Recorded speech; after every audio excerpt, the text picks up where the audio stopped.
June 19, 1942. The War Department, Washington, D.C.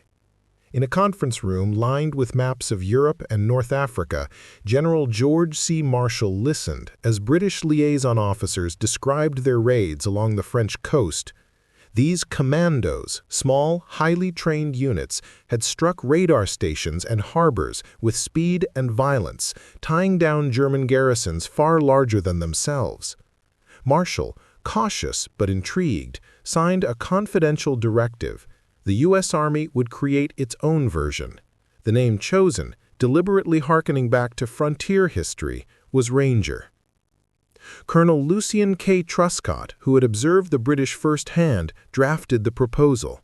He argued that Americans needed more than mass divisions. They required shock troops capable of infiltration, reconnaissance, and lightning raids. Marshall approved. The order carried no fanfare, no press release. In Army files, it was simply labeled Activation of 1st Ranger Battalion, June 19, 1942. Before we jump back in, tell us where you're tuning in from. And if this story touches you, make sure you're subscribed, because tomorrow I've saved something extra special for you. To lead the experiment, the Army selected a 31-year-old artillery officer, William Orlando Darby. West Point graduate, class of 1933, Darby had served in artillery commands but possessed a restless energy that impressed Truscott. His task was formidable, to mold volunteers into soldiers who could match the ruthless reputation of German Fallschirmjägers and SS Panzergrenadiers. The first contingent of Rangers, numbering about 500, shipped quietly to Scotland. Their destination, Auchnacarry Castle, the British Commando training center in the Highlands. There, under Scottish instructors hardened by raids against Norway and France, Americans endured a curriculum designed to break the unfit. Days began before dawn, with forced marches over moors carrying full kit. Live ammunition was used in assault courses. Instructors hurled grenades uncomfortably close to trainees. Men sprinted up cliffs, crossed icy rivers, and scaled mock fortifications. The casualty rate in training was real. Several Americans were injured, one drowned during a river crossing.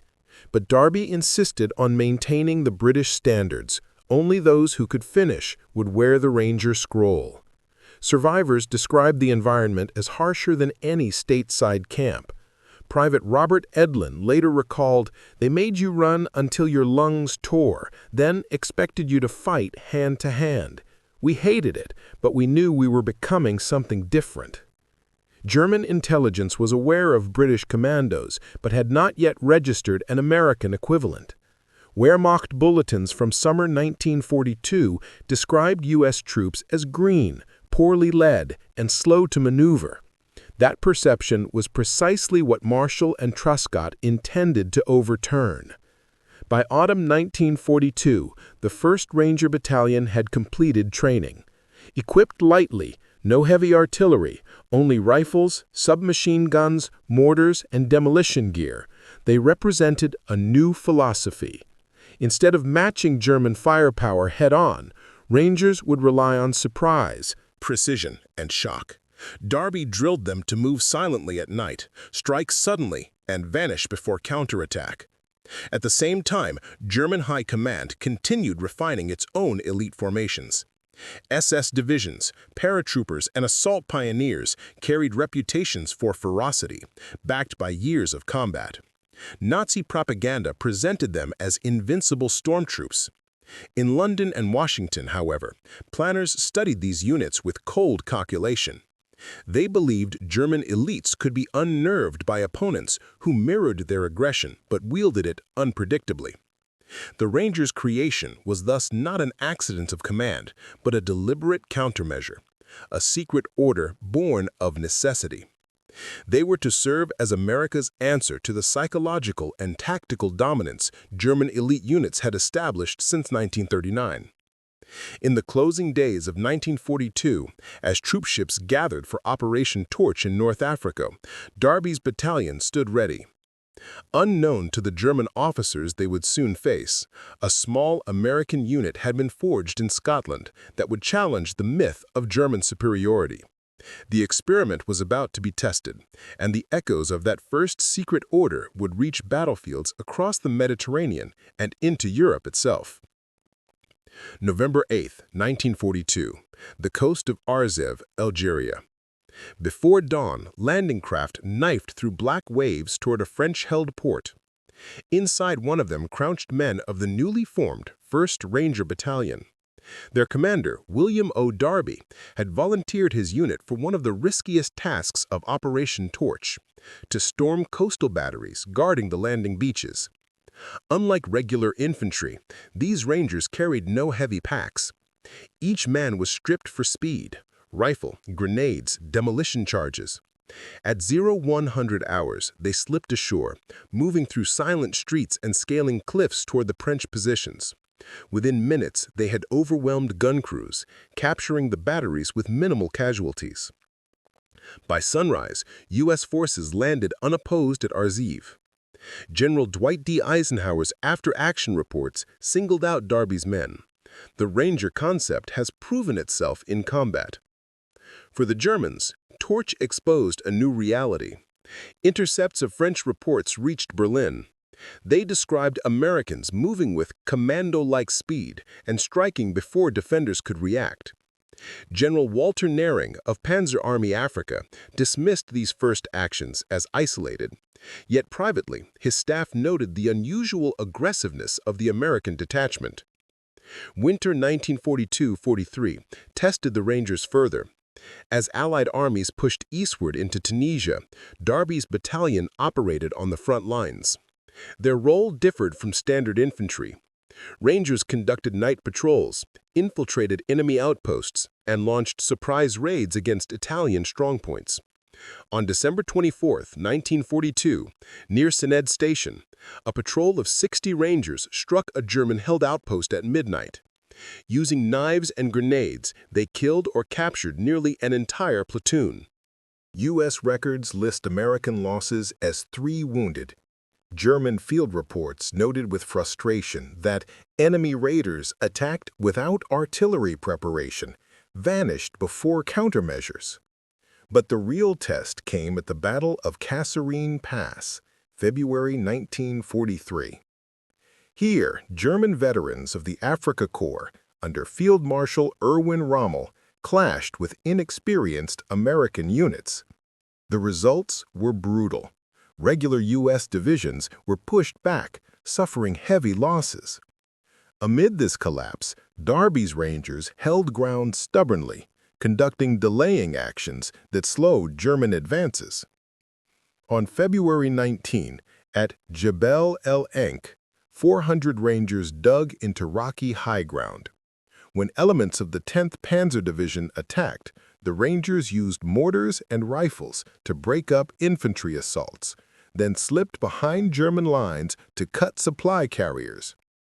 Their resistance disrupted Rommel's timetable. Although forced to withdraw eventually, they retreated in good order, a stark contrast to shattered U.S. formations around them. Captured German diaries later revealed the psychological effect.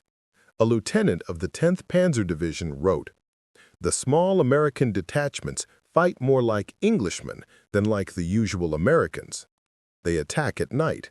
They do not fear close combat." For soldiers raised on propaganda of American weakness, this realization sowed doubt. By March 1943, the Rangers were battle-hardened. Their reputation spread among Allied forces. British officers, initially skeptical, acknowledged their effectiveness. One report from British 1st Army HQ described the Rangers as a unit of shock troops capable of inflicting disproportionate damage upon the enemy. For the men themselves, the campaign was brutal initiation. Casualties mounted. By spring, the battalion had lost over 15% of its strength. Yet morale remained high. Veterans credited Darby's relentless leadership. He insisted on leading patrols personally, sharing risks and maintaining discipline. Rangers earned a grim nickname from German prisoners, the Black Death, referring to their night raids. Operation Torch and the Tunisian campaign proved the experiment viable. A few hundred hand-picked men, trained under secret order, had matched and sometimes outmaneuvered German elite formations. In the desert hills of North Africa, the myth of German invincibility had been dented not by overwhelming force, but by speed, surprise, and the relentless will of a new American breed of soldier, the Rangers. Operation Husky, the Allied invasion of Sicily, began on July 9, 1943. The mission for Darby's Rangers was clear: seize key coastal defenses at the town of Gela before German and Italian forces could reinforce. The night before the landings, the sea boiled with stormy winds. Landing craft pitched wildly as they approached shore. Darby's men, divided into 3 battalions by now, pressed forward despite the weather. Their task: infiltrate enemy positions guarding the beaches so that the main American force could land. In 02:45, the 1st and 4th Ranger Battalions hit the sands west of Gela. Unlike regular infantry waves, they carried no heavy loads, just weapons, grenades, demolition gear. Moving silently, they bypassed stunned sentries and advanced toward the town. By dawn, Rangers had cut through barbed wire and smashed into Italian coastal artillery batteries. At one position, Italian defenders fired a few scattered shots before surrendering. At another, Rangers used satchel charges to disable guns, ensuring they could not target the invasion fleet. The capture of Gela itself unfolded in house-to-house combat. Rangers stormed narrow streets, clearing buildings with grenades and rifle fire. Within hours, the town was in American hands. A U.S. naval officer later noted, "The Rangers' speed made the difference. Without them, Gela's defenses might have cost us dearly." But the Germans responded with fury. On July 11th, elements of the Hermann Göring Panzer Division counterattacked. At sunrise, panzers and infantry surged toward Gela's beaches, aiming to drive the Americans back into the sea. For 2 days, Darby's Rangers fought alongside U.S. infantry and naval gunfire to repel the assault. Rangers positioned in vineyards and farmhouses fired bazookas and machine guns at approaching armor. At one desperate moment, German tanks pushed within 800 yards of the beachhead. Navy destroyers maneuvering dangerously close to shore unleashed broadside fire. Shells crashed into the fields, breaking the attack. After-action reports from German commanders revealed frustration. One officer wrote, "The enemy's shock troops, Rangers, showed no fear of our armored thrusts. They appear everywhere at once, striking flanks and disappearing." The price was high. Casualty reports list nearly 30% losses among Ranger companies at Gela. But the defense held, and the invasion succeeded. The beachhead became the springboard for Allied advance into Sicily. Following Gela, Rangers continued raiding across the island. On July 22nd, near San Pietro, the 3rd Ranger Battalion executed a daring night march through mountain passes. At dawn, they fell upon German outposts from the rear, capturing over 100 prisoners with minimal shots fired. Local civilians, astonished by the sudden appearance of Americans in their hilltop village, described them as ghost soldiers. Darby's men earned a reputation, not just among allies, but among the enemy. German intelligence circulated warnings: beware of small American units infiltrating at night. They attack without warning and with determination equal to British Commandos. By August 1943, Sicily was secured. Casualties, however, weighed heavily. The Rangers had lost many seasoned veterans from North Africa. Replacement drafts filled the ranks, but morale was mixed. Soldiers carried the strain of continuous combat. Yet the victories elevated the Rangers to legendary status. Newsreels back home celebrated them as America's answer to Nazi super soldiers. Newspapers described them as hard-hitting, fast-moving raiders who had carved open the gates of Europe. Privately, Darby remained cautious. In a report to headquarters, he wrote, "The Ranger concept remains sound, but the cost in sustained frontline fighting is severe. These units must be preserved for specialized missions, not prolonged conventional battles." His warning would soon prove prophetic. The Rangers had triumphed in Tunisia and Sicily, but their toughest challenge lay ahead, in the rugged mountains and villages of Italy, where German defenses would test the very limits of their endurance. By late 1943, the war had shifted from island campaigns to the Italian mainland. After the bloody advance at Salerno, Allied planners targeted Rome. The strategy? Land at Anzio, bypass the Gustav Line, and force German withdrawal. For the U.S. Rangers, this meant a mission both daring and deadly. On January 22, 1944, Allied forces landed unopposed at Anzio. For a brief moment, the opportunity to strike deep seemed real. General John Lucas, however, chose caution, consolidating the beachhead instead of driving inland. German Field Marshal Albert Kesselring seized the delay, rushing reserves to contain the Allies. Darby's Rangers, now expanded to 6 battalions, received orders to spearhead an advance on the town of Cisterna, a key road hub 30 miles from Rome. The plan envisioned stealth. 2 Ranger battalions, numbering about 760 men, would infiltrate enemy lines at night, capture Cisterna, and hold until reinforced. The 3rd Battalion would attack frontally at dawn. In the darkness of January 30, the Rangers moved silently through muddy fields and irrigation ditches. They expected to encounter scattered outposts. Instead, waiting ahead were elements of the Hermann Göring Division and the 715th Infantry Division, thousands of German troops supported by armor and artillery. Allied intelligence had underestimated enemy strength. At first light, the Rangers entered Cisterna's outskirts. Then, machine gun fire erupted.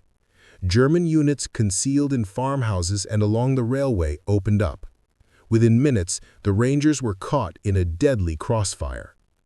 Cut off and surrounded, Ranger companies fought desperately. Bazooka teams engaged tanks at close range. Riflemen took cover in ditches, returning fire until ammunition ran low. Eyewitness reports describe men firing their last rounds, then picking up enemy weapons. Radio operators pleaded for artillery and air support, but communication was sporadic. By midday, the situation was hopeless. German panzers closed in, blasting positions one by one. Out of ammunition, many Rangers were forced to surrender. Only a handful managed to slip back through the fields. Of the 2 battalions sent forward, the 1st and 3rd, nearly 700 were killed or captured. It was one of the worst disasters suffered by U.S. special units in the war. German accounts record their surprise at the ferocity of the Ranger resistance. A captured German officer remarked, "They fought like trapped wolves, refusing to yield until crushed." Yet the overwhelming disparity in numbers left little chance of escape. For the Allies, the loss was devastating. Darby himself was shaken, though he refused to blame his men. In after-action reports, he emphasized the flaw lay in faulty intelligence and misuse of elite troops as conventional infantry. "The Rangers are not designed for frontal assaults against strongholds," he wrote. News of the disaster spread quickly. At home, casualty lists caused sorrow and anger. Within the Army, the event sparked debate about the future of Ranger battalions. Some officers argued they should be disbanded. Others saw Cisterna as proof of their bravery under impossible odds. Despite the disaster, the survivors carried on. At Anzio, remaining Ranger units reinforced the beachhead. For weeks, they endured artillery bombardment and counterattacks in muddy trenches.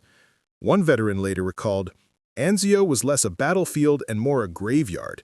The shells fell every hour, day and night." In March 1944, the remnants of Darby's original Ranger force were formally withdrawn from the line. Survivors were reassigned to other units. The U.S. Army decided not to rebuild the battalions in Italy. The experiment in commando-style infiltration seemed over. Yet the Ranger legacy would not vanish. Training centers in the United States continued to graduate new volunteers, and Ranger tactics influenced other special units. The disaster at Cisterna became both a cautionary tale and a testament. Elite soldiers, when misused, could be sacrificed, but their courage left a mark that no defeat could erase. Preparing and narrating this story took us a lot of time, so if you are enjoying it, like this video. It means a lot to us. Now back to the story. The Rangers had carved a reputation in Tunisia and Sicily. At Cisterna, they had paid the price of overextension. Their story in Italy was not one of triumph, but of endurance under overwhelming odds. A reminder that even the best-trained troops could not overcome flawed strategy. The disaster at Cisterna left the U.S. Army questioning whether Ranger battalions had a future. Officially, Darby's 3 original battalions were dissolved in March 1944, their survivors reassigned to conventional infantry units. Yet across the Army, the Ranger spirit refused to die. New Ranger units were forming elsewhere, adapting lessons learned in blood. In England, planning for the Normandy invasion revived the need for specialized shock troops. The 2nd and 5th Ranger Battalions, organized in 1943 and trained in Britain, were now battle-tested in small raids along the French coast.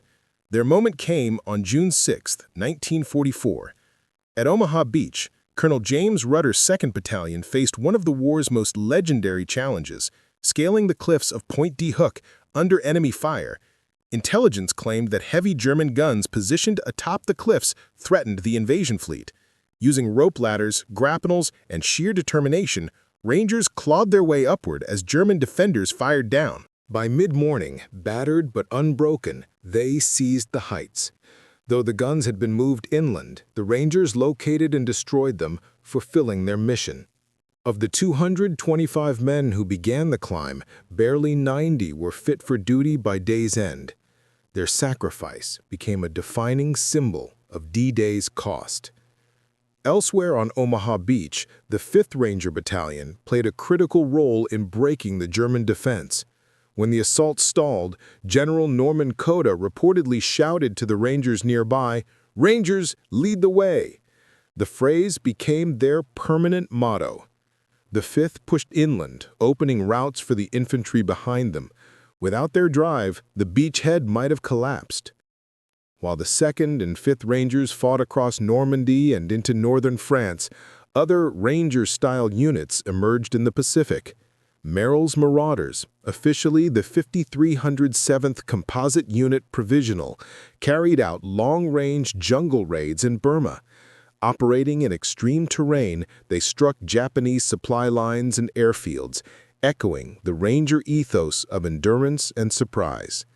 Casualties were staggering from combat, disease, and exhaustion, but their campaign opened the road to Mykeena and demonstrated how light, mobile forces could cripple larger enemies. By late 1944, the Ranger lineage extended further. The 6th Ranger Battalion, deployed in the Philippines, specialized in amphibious raids and jungle strikes. In January 1945, they achieved one of the war's most famous rescues, the liberation of 513 Allied prisoners from the Japanese camp at Cabanatuan. Advancing silently at night, Rangers coordinated with Filipino guerrillas to storm the camp, killing guards and freeing the emaciated captives. Every prisoner survived the raid. German and Japanese records from 1944 to 1945 reflect a grudging respect. Reports captured by Allied intelligence describe small American units infiltrating at night that strike unexpectedly, often with grenades and automatic fire, then vanish. Both theaters recorded how such attacks sowed fear disproportionate to the Rangers' numbers. Yet these achievements came with cost. Ranger units, like their predecessors in North Africa and Italy, endured casualty rates far higher than regular infantry. Their missions demanded risks others could not take. Veterans often carried physical and psychological scars long after combat ended. By May 1945 in Europe and September 1945 in the Pacific, the war was over. Ranger battalions, never large in number, had nonetheless written themselves into military history. From the cliffs of Normandy to the jungles of Burma and the fields of the Philippines, their actions demonstrated the enduring power of speed, surprise, and willpower. In post-war conferences, Allied commanders reflected on the Ranger experiment. General Omar Bradley noted, "They were small units, often misused, but when given the right mission, they accomplished the impossible." A British commando officer added, "The Americans learned quickly.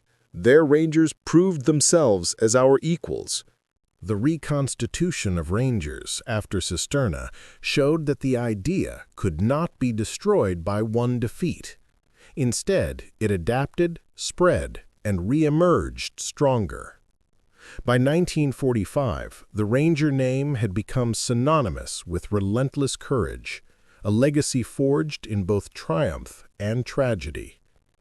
With victory secured in 1945, the U.S. Army faced the challenge of transitioning from global war to peacetime structure. Ranger battalions, created for specialized missions, were disbanded as part of widespread demobilization. Yet their impact lingered. In after-action reviews, commanders debated whether elite raiding forces were an essential tool or a wartime experiment too costly to maintain. The U.S. Army's official studies highlighted a paradox. When employed properly, as at Pointe du Hoc or Cabanatuan, Rangers achieved results out of proportion to their size. But when used as line infantry, as at Cisterna, they suffered catastrophic losses.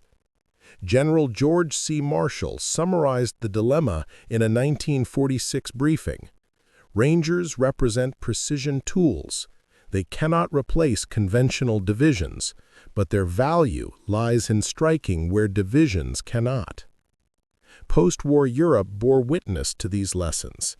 In joint conferences with British officers, American planners acknowledged the influence of the British Commandos and Special Air Service, SAS, on Ranger doctrine. The British, in turn, praised the speed with which Americans had built and trained units capable of matching their own. At the 1946 Anglo-American Military Symposium in London, one British officer quipped, "You Americans took the commando knife and turned it into a broadsword." Japan offered a different perspective. Interrogations of Japanese officers revealed the psychological effect of Ranger-style raids. At Cabanatuan and similar operations, survivors admitted that fear of sudden infiltration forced garrisons to divert manpower into round-the-clock patrols and defensive drills. A Japanese major remarked, "The enemy's small units created doubt in our minds. We never felt secure, even in our rear areas." Despite these endorsements, the U.S. military initially chose not to maintain permanent Ranger battalions. Instead, Ranger training was absorbed into broader infantry doctrine. At Fort Benning, Georgia, instructors incorporated lessons from Ranger combat into small unit tactics courses. Manuals emphasized infiltration, night fighting, and combined arms coordination. For a generation of young officers, the Ranger name became shorthand for aggressive leadership and initiative. The veterans themselves carried the legacy forward. At reunions, former Rangers spoke of their fallen comrades and pressed for official recognition. In 1947, the Army established the Ranger Tab, awarded to graduates of advanced infantry leadership training.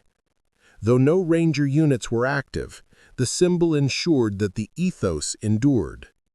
Meanwhile, new geopolitical tensions were reshaping military priorities. By 1948, the Cold War was underway. The Berlin airlift underscored the possibility of conflict with the Soviet Union, while the communist victory in China raised alarms in the Pacific. Analysts warned that future wars would demand rapid, unconventional responses, the very missions Rangers had excelled at. In Pentagon discussions, some officers proposed resurrecting Ranger-type units as fire brigades for limited wars. Others argued that airborne divisions already filled this role. Still, the memory of Pointe du Hoc and Cabanatuan lingered. When senior commanders asked who would storm a fortified position or rescue prisoners in a future crisis, the answer was clear: soldiers trained in the Ranger tradition. Popular memory also shaped the debate. Hollywood films like Darby's Rangers, 1958, produced later but based on the wartime reputation, were already in development during the late 1940s, inspired by veteran stories. Newsreel footage of Rangers scaling cliffs and charging bunkers cemented their image in the public imagination. To ordinary Americans, Ranger meant fearless assault troops capable of impossible feats.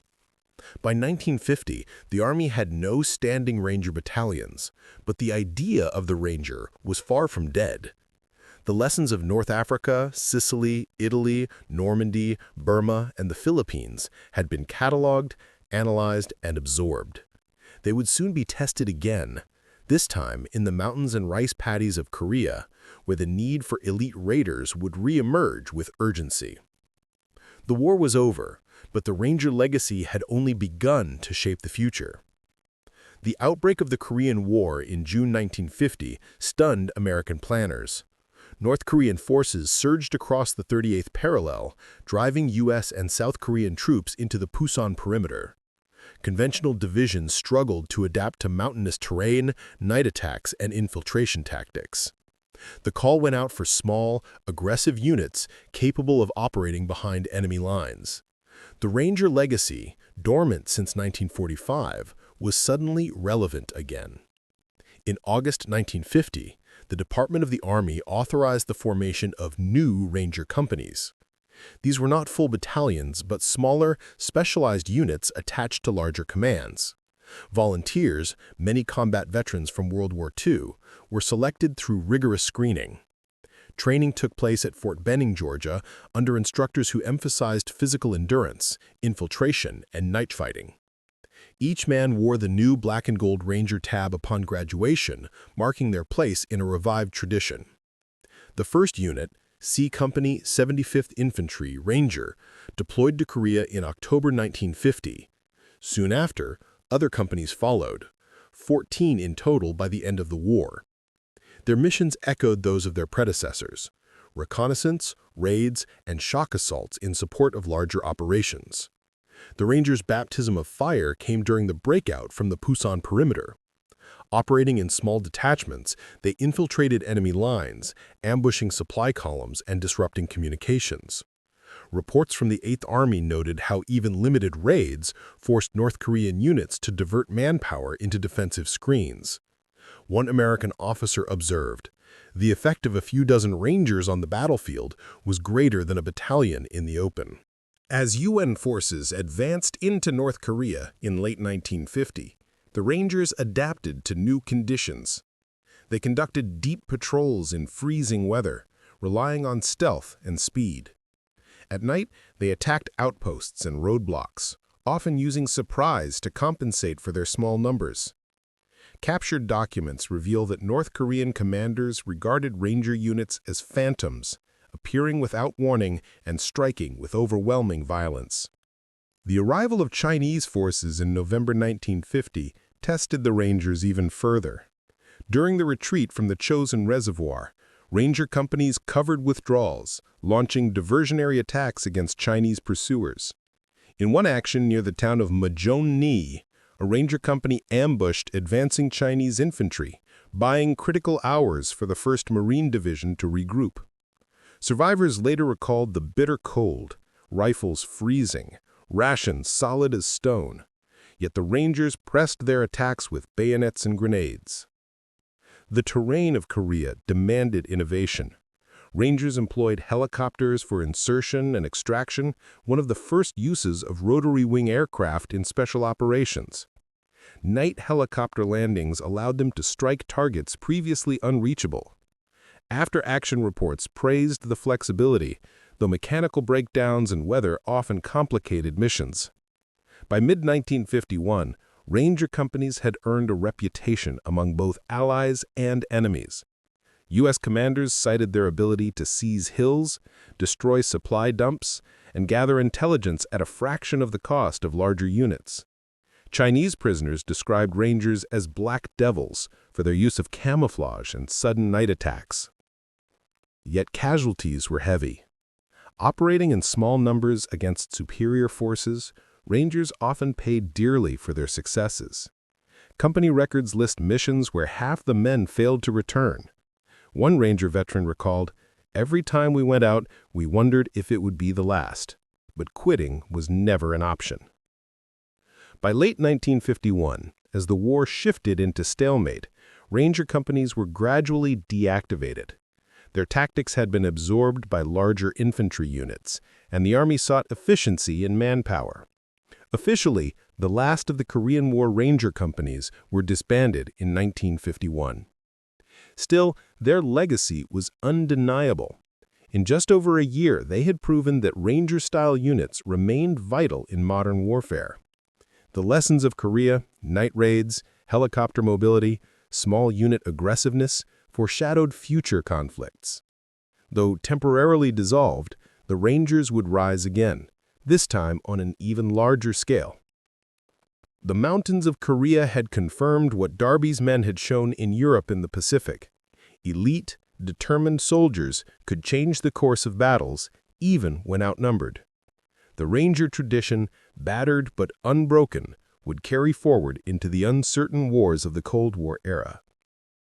For nearly 2 decades after Korea, the U.S. Army wrestled with how to institutionalize the Ranger concept. Elite training existed. The Ranger School at Fort Benning, founded in 1950, continued to produce officers and NCOs skilled in small unit tactics. But Ranger units themselves remained absent from the force structure. That changed during the Vietnam War.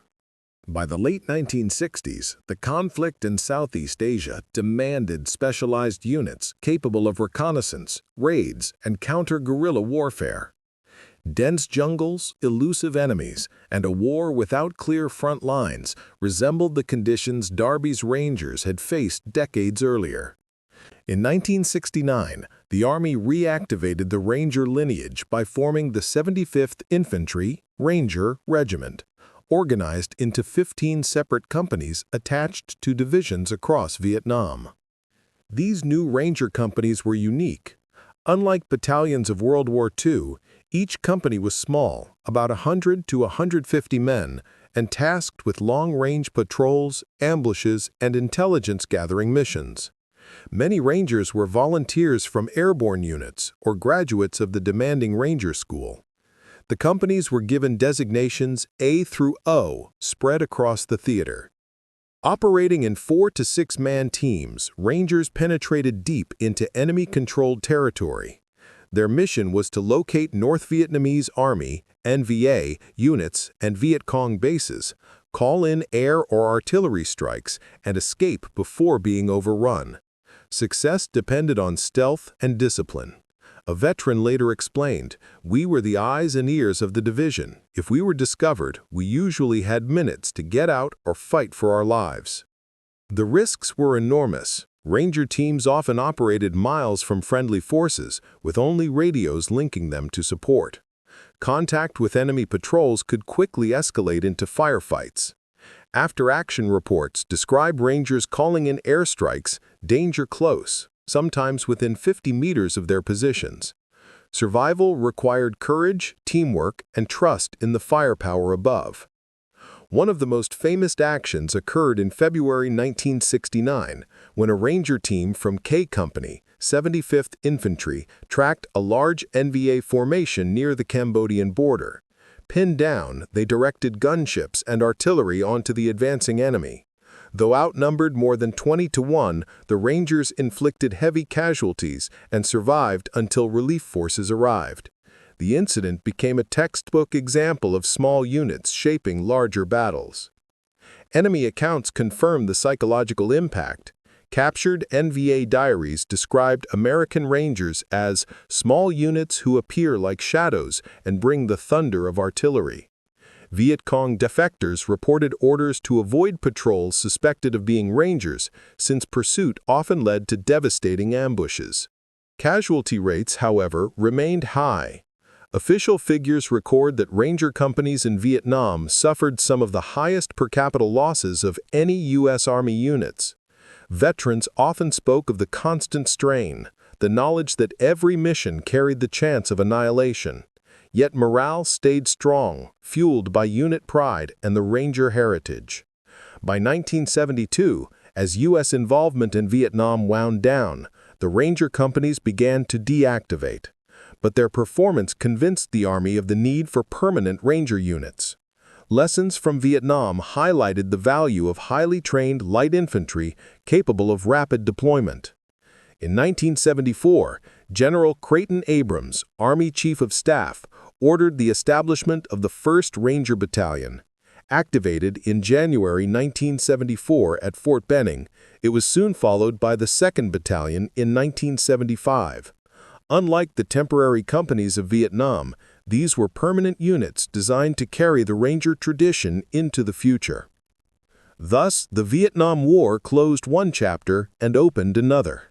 The Rangers had transitioned from experimental raiders in Tunisia to temporary companies in Korea to indispensable reconnaissance units in Vietnam. Their institutionalization in the mid-1970s marked the final step.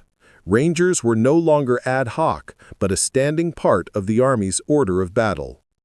The story of the Rangers, from Darby's night raids in Tunisia to the jungles of Southeast Asia, spanned continents and generations. They endured disasters like Cisterna, triumphed at Pointe du Hoc and Cabanatuan, and adapted to new wars in Korea and Vietnam. Always, their legacy was the same: small units of determined men achieving outsized impact. By 1975, as the Vietnam War ended, the Rangers had secured their place not only in history, but in the Army's future. The black and gold tab, once a mark of temporary elite forces, now represented a permanent brotherhood. Their motto, born on Omaha Beach, continued to guide them: Rangers lead the way.